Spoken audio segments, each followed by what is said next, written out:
Hello and welcome to Central Online. We have two treats for you today. We have got Betty Jack. She is joining us and we are finally getting to know the secret recipe of her shortbread that she has been using for 40 years. So this is a special day, it's a monumental day. We're finally being let in on the secret. So she's going to be walking us through that recipe so you can chill at home, take notes. The recipe for this will be in the description below as well, so you can copy that and add it to your diary. And then after the back of that, we have Sean coming up, and he's going to be sharing his testimony with us. He's now been clean for 17 years this week, so it's a monumental day for him as well. So we really hope that you enjoy this week's episode.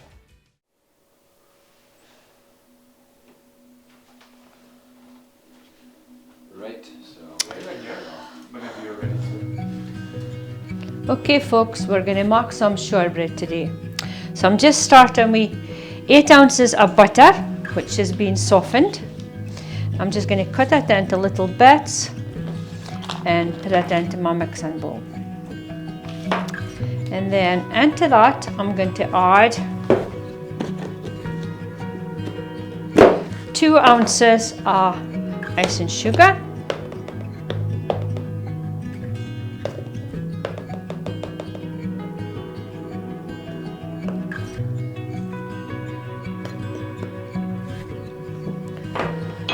And then I'm going to add 2 ounces of caster sugar.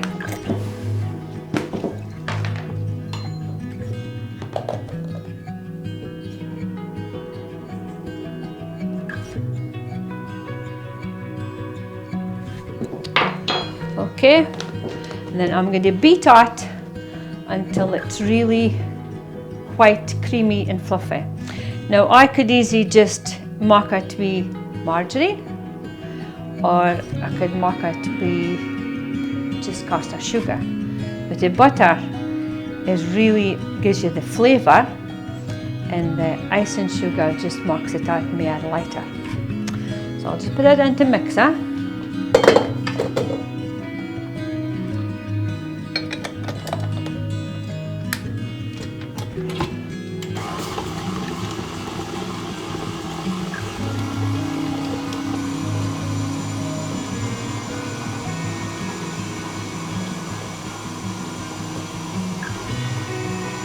Right, while it's creaming,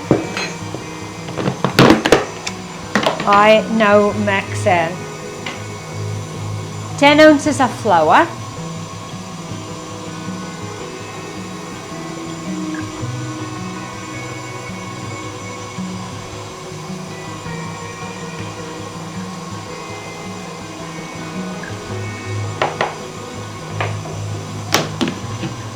I have a big bucket of flour. I buy a big bag of flour at a time. And then I'm going to add 5 ounces of corn flour.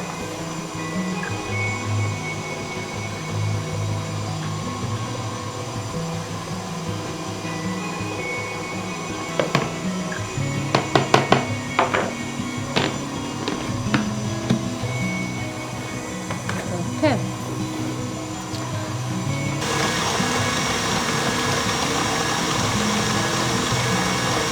It's funny, see, I normally do art, and it's a lot easier creamed when you have a big amount than it is when you have a small amount. You've got more bulk to work with.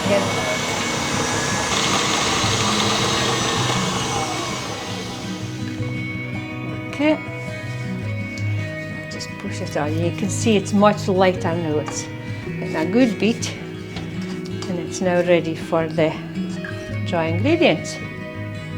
Just pick up. There we go. Okay. Now into that I'm just going to add my corn flour and my flour.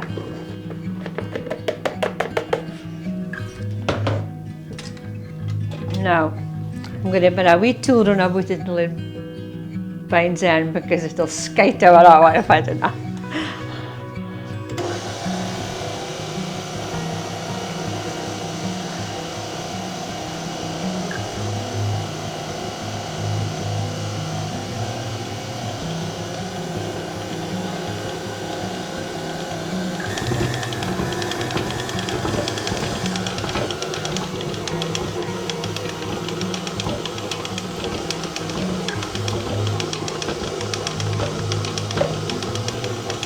I'm just going to knead it. I'll probably knead it just for a few minutes.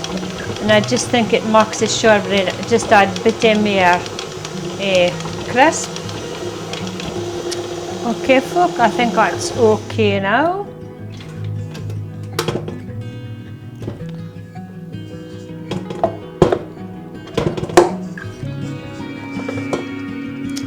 Right, I'm just going to take it on. I've got a plastic mat here, so I'm just going to take a dough out onto the mat.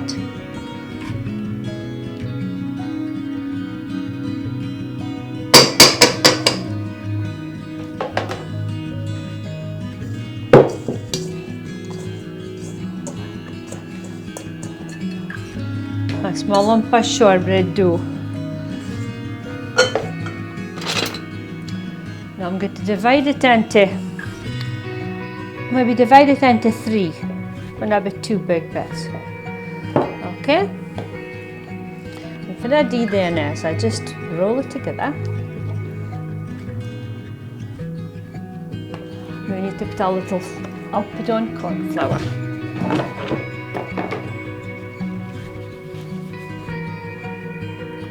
Just roll my roll, just firmly, just roll it.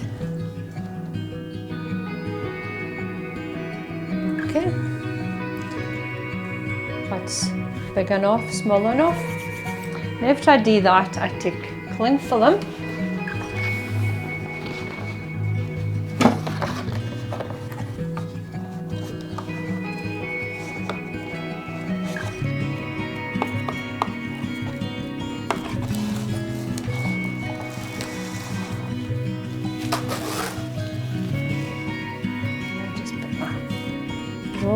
Roll it to cling film, like so. Oh hello, catching the thing. And then I just put it on a tray and I put it into fridge. Minimum I would say half an hour.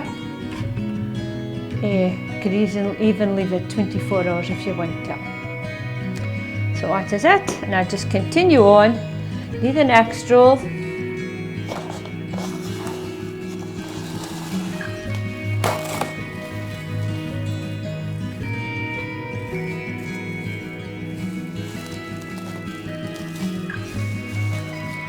And that is my shortbread made ready to go into the refrigerator.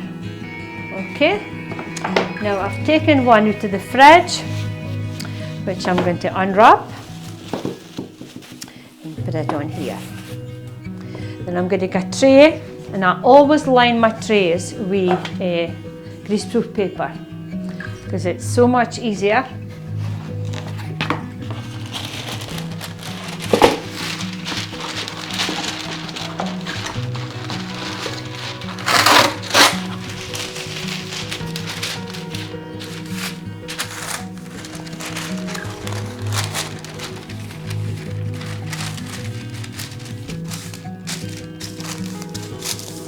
Okay, and then I just start. I do not usually use the first bit because it's a bit bumpy, but then for there I just hang along.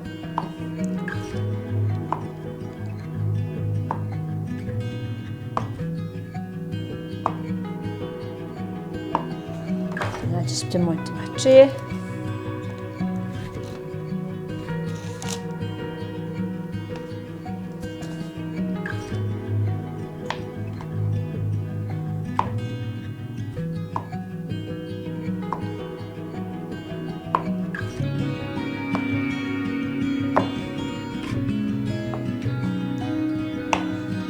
You're going to hand off to fall this tray, but it's okay. I'll just put it like that. Okay? You can put them quite close because they didn't spread out really, they just kind of firm up and maybe rise just a little bit. Okay? And that's my shortbread ready to go in the oven. And then my oven is at 140. And I just put it in there. And I'll leave it for about 35-40 minutes until it's golden brown or easy to lift off the paper. If it crumbles at all, it's not cooked. you'll maybe think I'm being quite funny, but when I make shortbread, I always think of this. There's a couple of verses in Peter, 2 Peter, it's chapter 1, and it's for verse 3. And then at verse 3 it tells us that Jesus has given us everything that we need to live, and live a godly life for Him. But that godly life, we can add a few things. We can add faith, we can add goodness, we can add knowledge, self-control, patience, service for God, kindness, and above all, love. And for some reason, I always think of shortbread when I read that passage, because I could make shortbread with flour, margarine, and caster sugar. But if I use butter, I just think of it as a law of its own, because to get a flavour for shortbread, you need butter. And I think it is a law of it. And I just think if you put in the ice and sugar, it makes it just a bit more short, as they would say. And I think about that as being kindness. And also, corn flour does the same thing, makes it so much tender and freer, and when you come to eat it, it really crisps. So I think in our life, we're a bit like shortbread. We can add these things. We've got nothing, we don't need anything. We've got salvation. Jesus has died for us and has prepared nothing for us just to take advantage of it. But we can add a few things to it. So just like a shortbread, maybe we could just add no ice and sugar to our life, but just kindness, and just be kind to people and to loving folk. And I think God would really, I think it gives us a greater understanding of what Jesus wants in our life. As we add these things to our life, it changes our thinking and it changes our outlook. Okay, that's the shortbread ready now. They have been in for 35 minutes at 140 fan. Okay, so I'll take them out and I just leave them lying at the side until they cool, and then I will dip them in caster sugar. Shortbread's ready and they're cooked, and I just roll them in sugar and it just changes their appearance.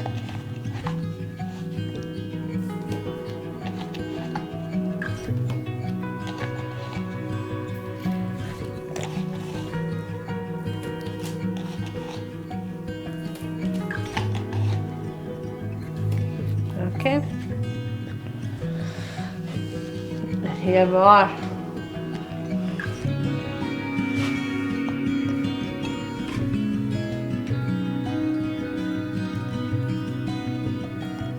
Shortbread for tea.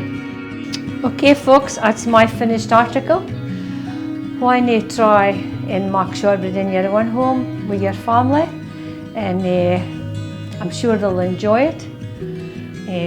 And I have been making this for 40 years. I got a recipe for a woman in Gamerick called Barbara Ilse, and I just have enjoyed making it ever since. Also, you can actually make your millionaire shortbread with the same base, and you just press some of it into a tin. So, and then put your toffee on the top of it. So, quite versatile, and I'm sure your family will enjoy it. You can easily roll it out if you want, but I always do it the easiest way and the fastest way. And that's my take on shortbread. And I hope you enjoy making it in your home. Well, thank you, Betty, for taking your time and for finally letting out your secret shortbread recipe. We hope you guys enjoyed that. But now you can pause the video and you've got your shortbread ready. You can sit back, relax, and watch Sean's epic life story.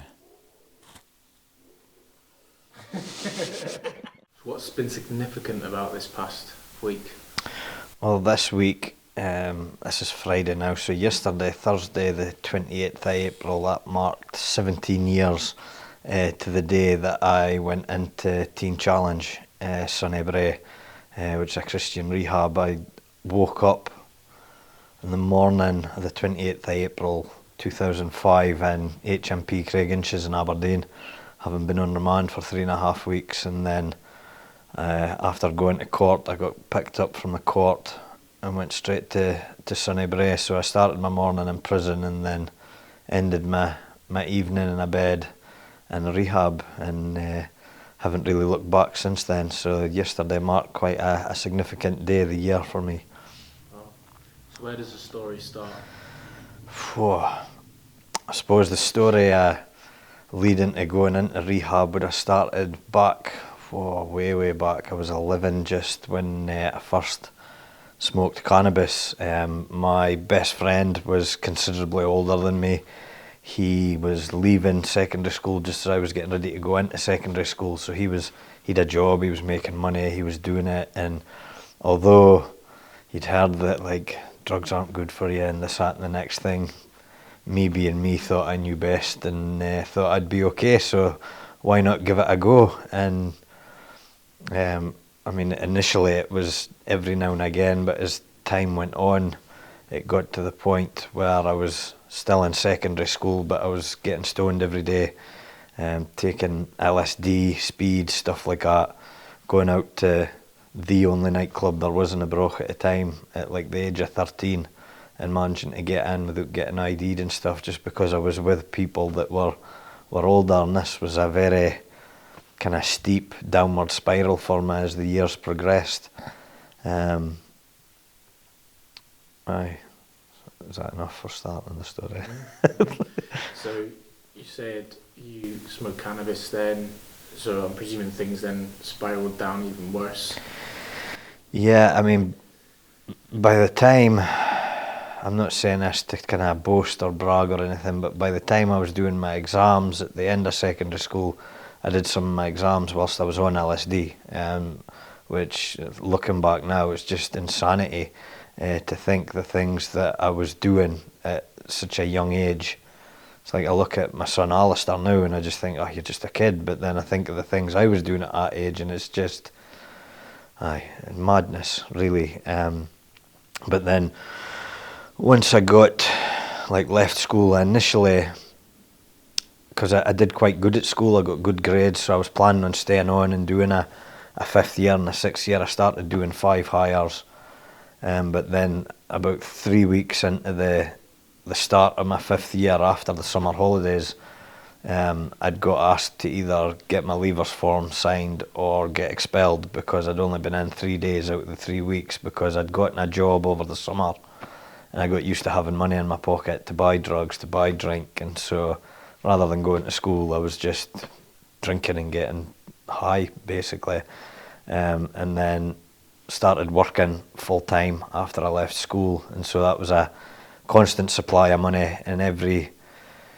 would pay digs to my mum and dad, and then every other penny went on either drugs or drink, maybe a bit of clothes now and again, that was it. But then at 17 I moved out of my mum and dad's home, moved into Fraserburgh, and that's when things really kind of started to spiral really quickly. Within the space of 6 months I was an alcoholic. I would have cases of beer down by the side of my bed. I wouldn't be able to get out of bed in the morning until I'd had 3-4 bottles of beer over my neck, and then once I was out of bed the first thing I would do would be roll a joint, and that was my lot for a while.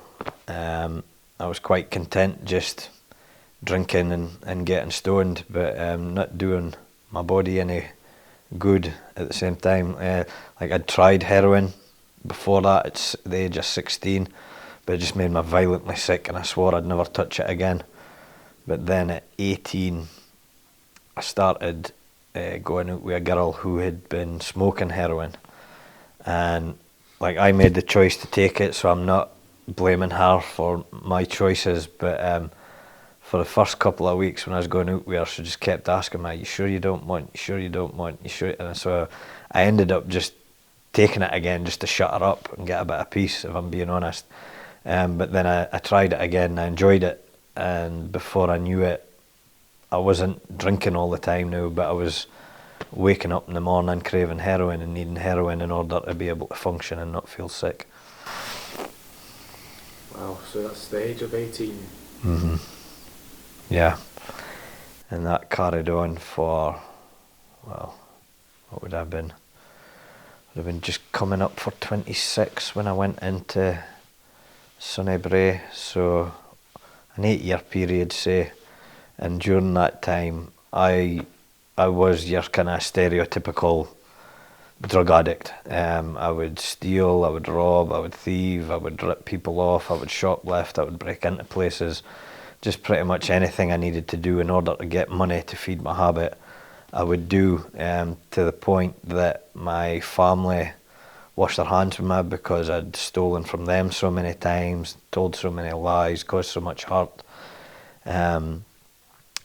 I just had a son as well with the girl that I started dating at 18. When I was 20, my son was born, and because of the state that I was in, not even able to look after myself, never mind look after a child, he ended up going to live with my parents, and my parents brought him up. Thankfully, they were there to kind of pick that up. And so when my family kind of decided that they'd had enough of everything that I'd been doing, I not only lost contact with my parents and like my sisters and my granny and that, I also lost contact with my son as well. But even that wasn't enough to break that cycle. Drugs had taken so much of a hold that even though I loved my son, it wasn't enough in order for me to sort myself out to be able to be there for him. It was just incredible, the hold. I remember one time waking up in an ambulance. I'm laughing, but it's not funny. Waking up in the back of an ambulance, having overdosed, I had stuff stuck on my chest and that, and I got up, started peeling everything off, went to go out the ambulance, and the paramedic was like, "Where are you going? You were dead a minute or so ago." And I was like, "Well, I'm fine now," but I knew I had more heroin in my pocket, and 10 minutes later I had a needle in my arm again, the same stuff that had just overdosed me a couple of minutes previous. It's just, yeah, other than saying it, just you become a slave to it. I don't know how else to describe it, because it consumes you, and I don't know if that's part of my character, because I'm an all or nothing kind of person. So when I was in the drugs, it was just all about the drugs, how much I could get, and I would take as much as I could possibly get, as quick as I could possibly take it, to get as wasted as I possibly could. But I knew quite a lot of people like that, so I don't know if that's just a character trait, or if that is something to do with addiction as a whole as well. But yeah, it was pretty horrific. Like at my darkest, I remember sleeping rough in the old derelict Fromax factory down in Denmark Street. Either that or roaming the streets all hours of the morning trying to look for an unlocked car to curl up on the back seat to get out of the rain, out of the wind. Longing for death, basically.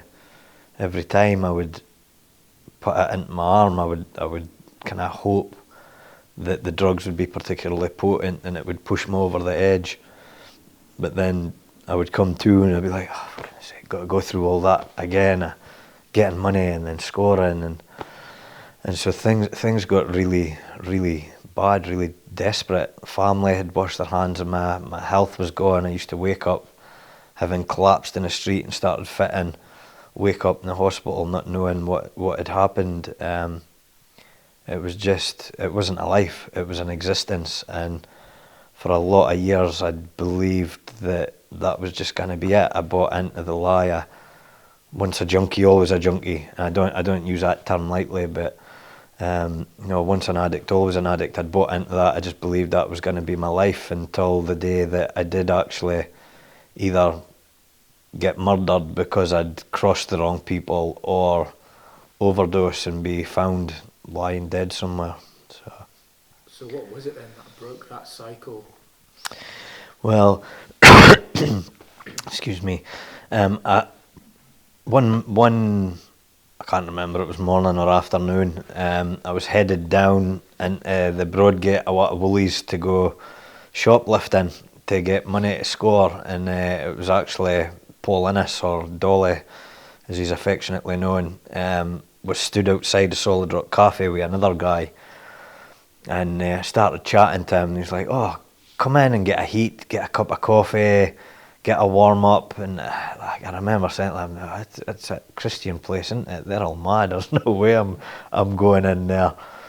But I relented and I went in, and I can't remember exactly how long it was, but I've got in my head it was about 3 hours. That was the first time I met Pastor Ben, who wasn't Pastor Ben at the time, but he was heading up the Solid Rock Cafe at that point, and I think I sat in his office for about 3 hours just chatting with him, and ended up filling in an application form for Sonny Bray.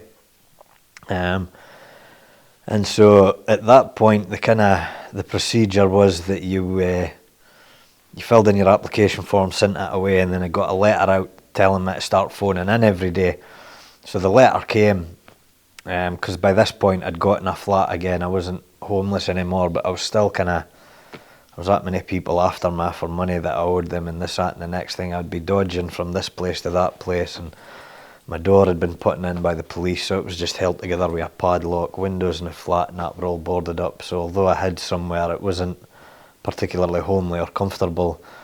And I got the letter saying to start phoning in, and I thought, nah, that Christianity thing's not for me, so I'll just forgot about it. And then Christmas and New Year passed, and I was sat in this hovel of a flat, no carpets, no electric, no gas, no food in the cupboards,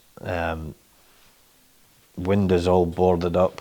Remember, I used to sit next to the window so I could get the street light coming through the window to read and stuff like that. It's just crazy. But sitting there over Christmas and New Year, no family, no friends, nothing, and to make matters even worse, there'd been a lot of busts, drug busts in Aberdeen at that point, so it was really difficult to get hold of drugs in Fraserburgh as well, so I was strung out. No friends, no family, nobody over that Christmas and New Year period, and I just thought to myself, there has to be more to life than this. Can't continue like this. So I started going down to Solid Rock Cafe on a daily basis. I would get to use a phone there, phone teen challenge. The pastor at the time, David Bisley, it wasn't AOG Central at the time, it was just Fraserburgh, I can't even remember what the name was, Assemblies of God, Queen's Road there. He had a discipleship group that he ran through the week on a Monday, Tuesday, Thursday and Friday.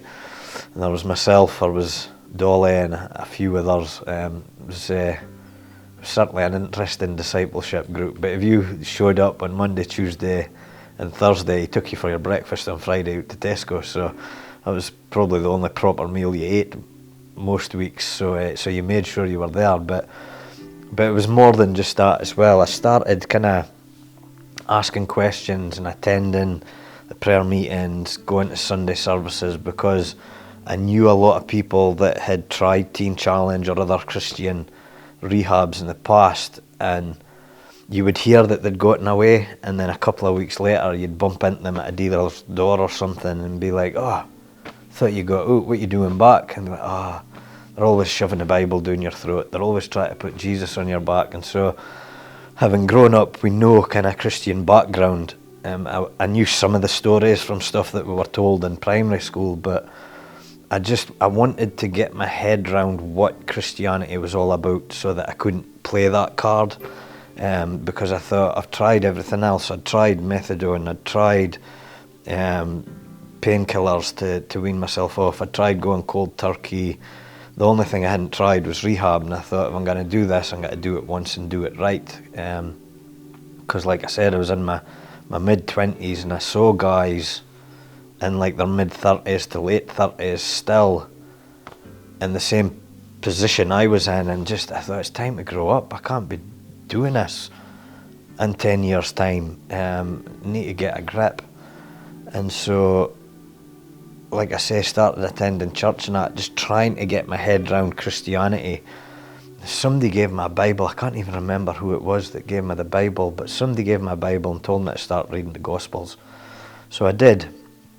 And when I started coming along to church, like, I had this idea in my head that a Christian was just somebody that wore a suit on a Sunday, carried a big Bible under their arm and looked down their noses at everybody, thinking they were better than everybody else. But what I experienced instead was genuine concern and love. I really was the lowest of the low, and I'm not saying that just to kind of try and put myself down. I would have stolen my granny's false teeth if I thought I could have got some money for them. I really was a terrible, terrible person. And yet these, as I would have put it then, Gweed living folk were genuinely concerned about me and showed love. And to me, it kind of matched up with what I was reading about Jesus in the Bible. And that made me think there's maybe actually more to this than I thought. And although the furthest thing from my mind initially was becoming a Christian, because to start with I thought it was all crazy, this people walking on water and raising from the dead and that. I thought Star Wars and that was probably more likely to be true than what I was reading, but then thankfully God had other ideas and he revealed himself to me quite early on. And I remember, I can't tell you the date, I think it was late January.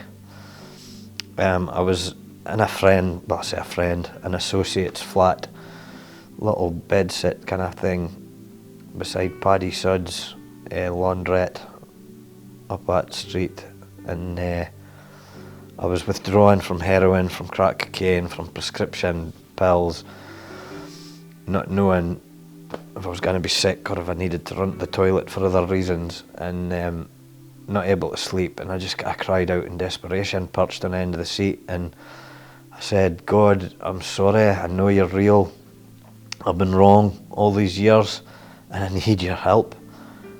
Jesus, I've tried so many times to get my life in order, and every time I fall flat on my face. You're the only one with the power to turn my life around. Please come into my life, take the nothing of a life I've got and do something with it. And then I fell asleep, which is a miracle in itself, and I got a great night's sleep. I woke up the next morning, I was still feeling rough, but something within me had changed after praying. Because I was, like I said, I was the kind of guy, it was like as much drugs as I could possibly get as wasted as I possibly could. And to the point, I think the first time I ever attended a prayer meeting, Ben actually asked me to leave because I was falling off my seat, full of pills and that. But after saying that prayer, when I woke up, yes, I still felt ill. I went and I got drugs, but I wasn't concerned with getting high anymore. I just wanted to be able to function and not feel ill. And that was the start of a journey for me, I suppose, over the coming months, years.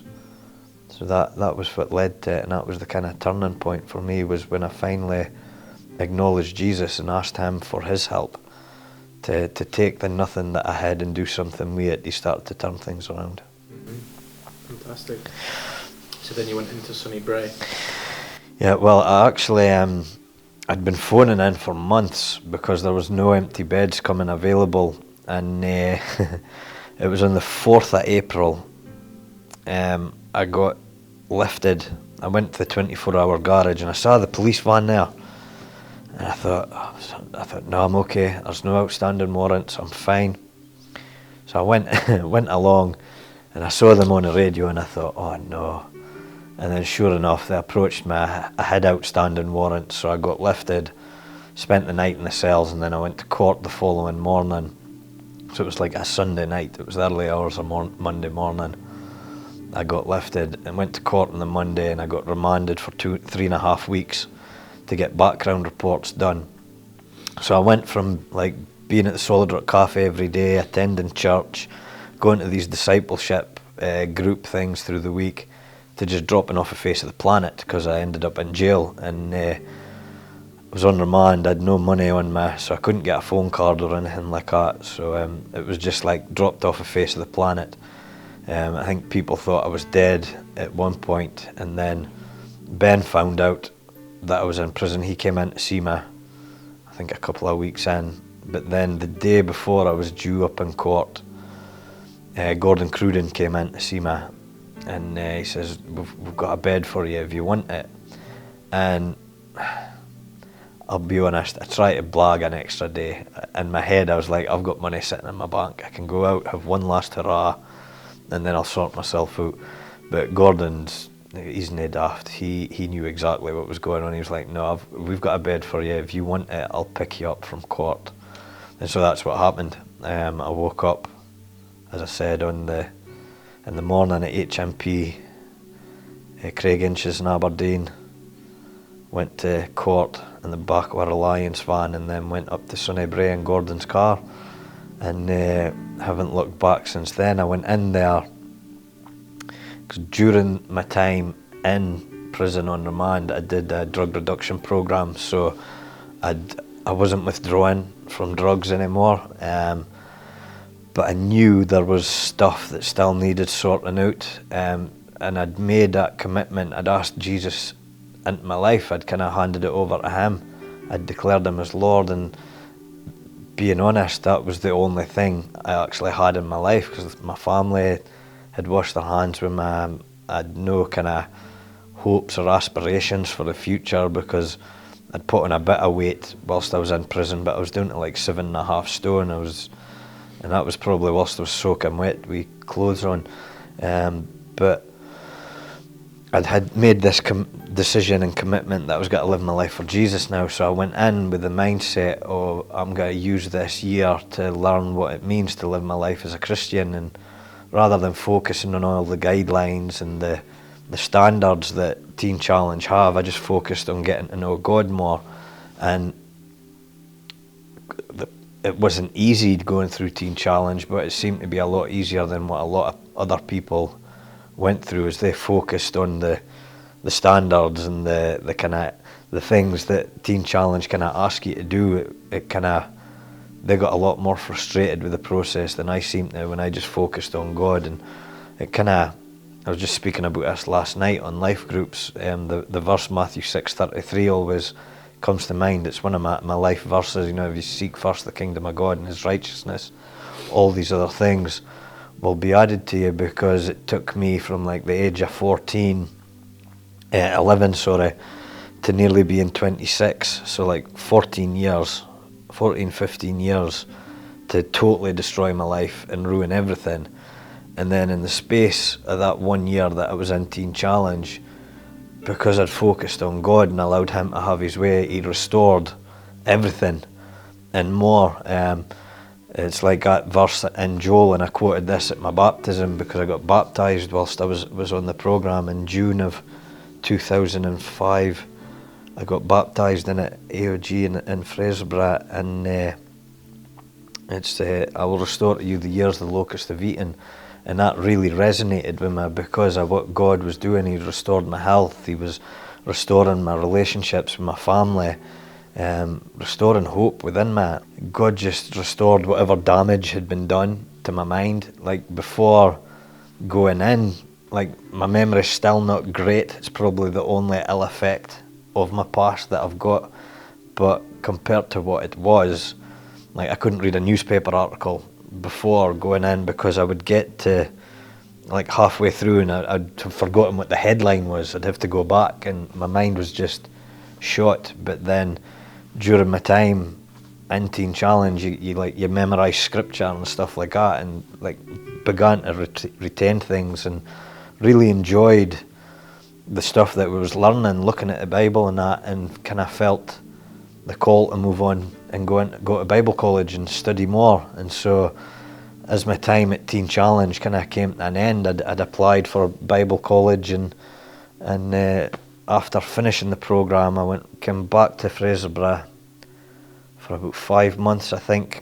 Got a job at Whitelink just to try and get some money for heading down south to go to Bible college. So how many years ago was Bible college then? I started in 2006 at Bible College, September 2006, and I graduated in 2011. It was meant to be a 3-year course, but due to different things that happened, ended up taking a bit longer. Ended up having to go part-time for part of the the course as well, because I had other commitments, got married, had kids, got involved in local church, was working to support my wife and kids, so studying full time just wasn't really an option on top of that. I tried it and made myself really ill, so kind of ended up having to go part time and finish off.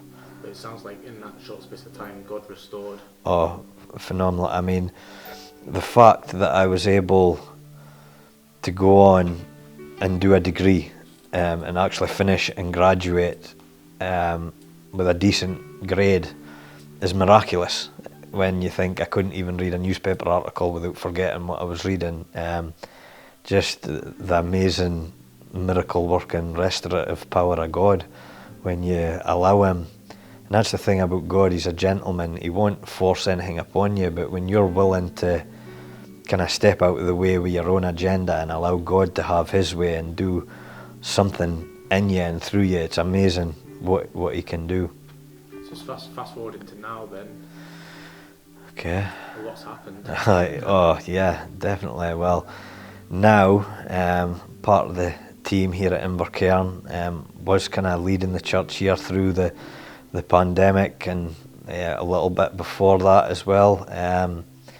Donna and myself, as my wife, as well as having my older son, who, man, it makes me feel really old. He'll be 23 this year. We've got 2 kids that are now in youth as well, and we foster. We've got 2 little kids in placement with us as well, and that just blows my mind to think that. And that's just another, again, a great testimony to the restorative, transformational power of God, that my eldest son had to get taken out of my care to ensure that he was safe and his needs were being met, and now we're being given other people's children to give them a shot at life, to give them a chance to be able to meet their needs and provide for them. It just, yeah, it blows my mind. An awful lot has happened in the last 17 years, and I could sit here for hours and tell you about just the amazing things that God has done. I mean, the fact that me and Donna have got kids in the first place is a miracle, because she was told she would never have children. She was prayed for, the guy told her, she wanted prayer for something else, and when the guy finished praying for her, he said, "Lord, God wants you to know you're totally healed." And then just not very long after that, we found out she was pregnant after thinking it was impossible. And so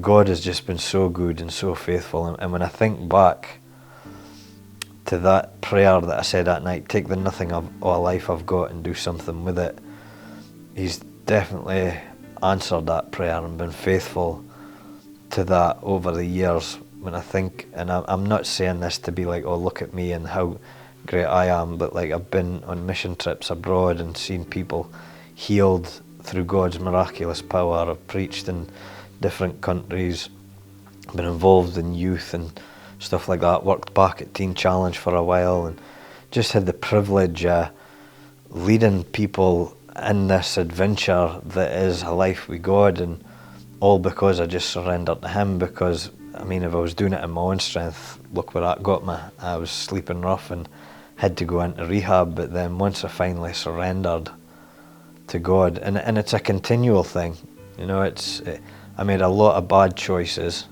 that led to my life being destroyed, but then I made one good choice, and that is Jesus as Lord. And now daily I make that same choice, and yeah, I still fall short, I still get things wrong at times, but life is so much better with Jesus in the mix. Even on my darkest day, with Jesus in my life is better than what had been my greatest day without him. Amazing. So, just to bring it to a close, if there's anything you'd want to leave with people at home, what would it be? Oh man. If you know of anybody, or you yourself are struggling with any kind of addiction issue, reach out and get help. There's a lot of help out there. There's quite a few people within the church that have got stories like me, and we would love to chat with you. But it doesn't have to be an addiction issue. Jesus is there to help with everything. If you are in a bit of turmoil and uncertainty, hand your life over to him. And he is described as a Prince of Peace in Scripture, and I can testify to that peace. When you feel yourself getting anxious or maybe getting a bit fearful about things, you just remind yourself of the things that God's already done, and you ask him to come and minister, and he does, and he gives you that peace. And the Bible describes it as a peace that transcends human understanding, and it truly does, because even in the midst of really difficult times, you can still be at peace in your heart and in your mind, knowing that God is in control, because you've gave him the reins of your life. So that would be my encouragement to anybody, to let go and let God do what he wants to do in your life, because Dad knows best. He's got a plan and purpose for each and every one of us, and he wants nothing but the best for us, like we do for our own kids. He wants that all the more for us. Well, we hope you enjoyed this week's episode. Let us know if you've made the shortbread. Tag us on Facebook, Instagram, any social media. Let us know if you've made it, if you enjoyed it, how it went, if it went good, if it went bad. But we'll be back potentially with some more of Betty's Bakes. Who knows where we'll go in the future, maybe scones, cupcakes, who knows. And thank you to Sean as well for sharing your story with us. We hope you were encouraged by this. And if you want to get in touch with the church, if you want to come along, to join us in person, then please get in touch with us. Our contact details are on screen right now, and we're ready to hear from you. Hope you have a nice May Day. We'll see you next week.